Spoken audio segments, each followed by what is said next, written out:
Hello and welcome to another episode of A Fresh Perspective here at Heavenward Thinking. Today we're continuing on in Romans chapter 11, starting in verse 11. We're going to do another section talking about ingrafted branches. We're once again going to talk about the Israelites and the Gentiles and then see how they relate in this whole inclusion aspect. So I'm going to read this and then we'll get right into our discussion today.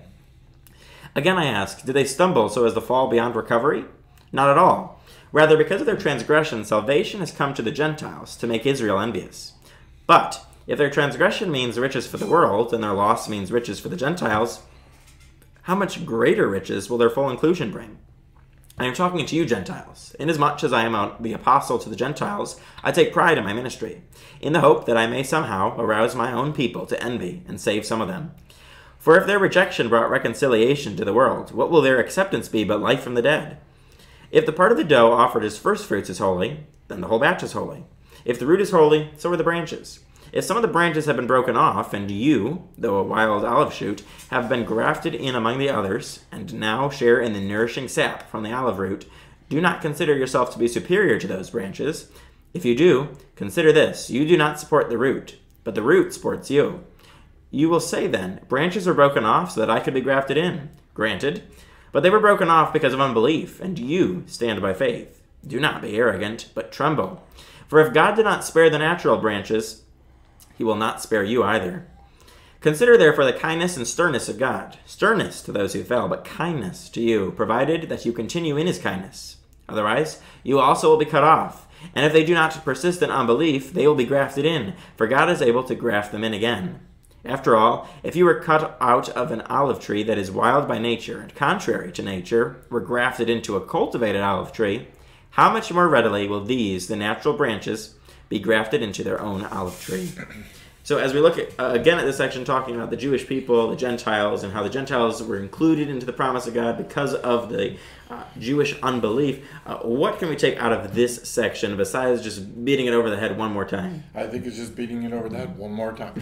I really do. I think it's Paul trying to talk to a bunch of people who have a tendency, just like we do, to get arrogant, right? And the fact that God has chosen them is causing them to be prideful. Well, we've seen that before, right? The whole Old Testament, right? So the very problem that the Jewish people are having right now is the problem that Paul's warning the Gentiles about. Do not get proud. Do not get proud as if somehow you've done something, right, great in order for God to take you in. The reality, Paul, I mean, this is kind of a harsh reality. The reality is, you didn't do anything. Somebody else did something wrong, right? Like we never want that. You think about that at the Olympics, right? Where people earn their way into the Olympics, but occasionally people who haven't earned their way in get in because something happens to somebody who did earn their way in, right? Or who did get a way in. Now, again, none of us have earned anything when it comes to God. That's not what I'm saying.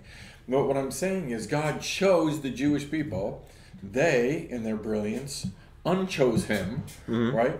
And so what he's saying to the Gentiles here is, listen, get a fresh perspective of this whole thing, right? Get a good perspective of this whole thing. The only reason you're being grafted in is because the natural branches refused to take nourishment from the root. Don't do the same thing. I think this gives us a sense of humility when we look at this. We need to have a humble spirit. We need to make sure that we're not taking pride. As you mentioned, this isn't the first time Paul talks about pride, and it certainly isn't the last that he talks about pride in the New Testament. This is a problem that the Jewish people had. As you said, throughout the Old Testament, they took pride in themselves, that they somehow did something, even though God chose the lowliest of nations and did something incredible out of it. They chose to be prideful rather than thankful and submissive to God. And we have that same tendency, as you alluded to. We have that same tendency in our lives to take pride in that, well, I am a good Christian. I look at all the amazing things I've done for God and look at the amazing things I've done for myself and other people. And we forget that we're only a Christian because Jesus died on the cross as a punishment for our sins, and we don't have anything to offer God.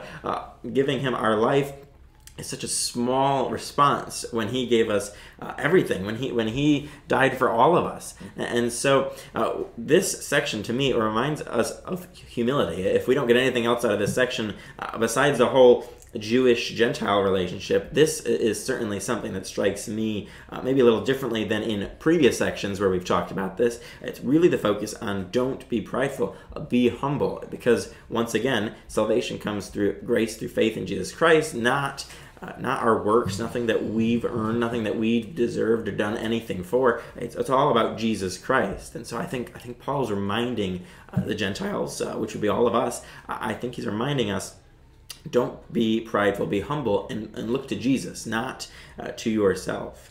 You know, we live in a culture, a Christian culture, that is continually trying to justify our need for less of Jesus, right? And Paul says in another section, he says, I'm the chief of sinners. I'm the worst of the sinners. I have the most need for Jesus. Now, if Paul's saying he has the most need for Jesus, then we probably should pay attention to that, right? Paul encourages us to pay attention and to copy him as he copies Christ, right? Imitate me as I imitate Christ. We need to imitate in that humility is what we would, like you're saying, right? With our lives, right? We need to quit trying to figure out reasons why we need less of Jesus, right? And pointing out the people who need more of Jesus. And we need to understand that we're all in this together. Listen, none of us are the roots, right? Jesus made that very, very clear. On the vine, you're the branches, right? So we're not the roots. We aren't the ones that give nourishment. We're not the ones that can sustain ourselves. We can't do anything. We need Jesus. So in our culture today, we need to remember that. Paul's reminding these guys, it's all about Jesus. It's all about God deciding in his ultimate grace and wisdom to graft you in. Why? Because the natural branches got broken off and decided that they didn't want to be part of it. But what incredible hope Paul gives at the end by saying, hey, listen, even now they could come back. Even now they could come back and God could graft them back in. Broken branches, God desires to graft back in. We should never give up on anybody for any reason. We should always be giving them the hope. Absolutely. And even though this is talking about the Jewish people being regrafted in and this opportunity for them to come, I think it's applicable for all of us. Certainly, he seems to indicate that here, that we, as you said, shouldn't be giving up on people, because there are so many people who reject Jesus, they reject God somewhere in their life, they turn away from him, and we often give up on those people. We often think, well, they're just lost, there's no hope. But if Paul had this incredible hope for the Jewish people who crucified their Messiah, how much more hope we can have for those around us with the light of Christ that we're able to share with them. We have this incredible hope given to us. We have this incredible gift of salvation given to us. How much more should we be willing to share that with those around us and continually share, even though they continue to choose to be like these branches that were broken off. They choose to reject Jesus Christ. Hopefully, we'll take the encouragement that Paul gives and we'll have that same attitude and that same perspective, that heavenward thinking perspective that Paul had, where he was able to still say, there's hope for these people. There's hope for the lost people. There's hope that Jesus could still do something in their lives, show up in their lives, turn them around, and they can come back to the fold. They can be grafted in again. I like the fact that Paul makes it very clear that the Jewish people, right, have been broken off because of their unbelief, right? And again, we tend to judge people for that, right? They're not willing to believe or do the things of God, or they're doing things against God. But out of all the words that Paul could use, he encourages us to be under kindness, right? God, in his kindness, continue on in that kindness, right? Again, kindness is what we show everybody. The fruit of the Spirit is kindness. It doesn't matter if you're saved or unsaved. We don't go like, can I see your salvation card so I can decide whether or not I want to be kind or not? We're kind to everybody. We can really dislike them. We can be super mad at them. We can say, hey, listen, you are the worst of the worst of the worst right now. You're a fake, you're a phony, you're a fraud, you're a hypocrite, you're whatever. And we still have to continue on in kindness, which is, you know what? More than anything in the world, I want you to be grafted in to Jesus. What a great Christmas theme, right? A New Year's theme, right? Do you look at people and is your number one concern that they're grafted back in? Right? That's where kindness comes from. I don't care what you've done. I don't care why you've done it. I don't care how you've done it. I don't care. What I care about is, are you going to heaven? Right? And that's what Paul's number one concern is. Hey, Gentiles, your gift is because of God's kindness. Then you need to flip that, show that, and hopefully we're going to win back over some of these people who have been broken off. And I think that's how we're going to win people over, is through kindness, through that fruit of the Spirit. Not just the kindness, but all the fruit of the Spirit. But certainly here, the kindness is emphasized. We need to be living differently. The way we show the world the kindness of Christ is by acting differently, thinking differently, and just being different. And that is when people hate us, when people persecute us, and people do all kinds of terrible things to us in life, and when life just happens, we respond to things differently. We show love and kindness to people when we would really love to respond with anger, or with hate, or all these other human emotions.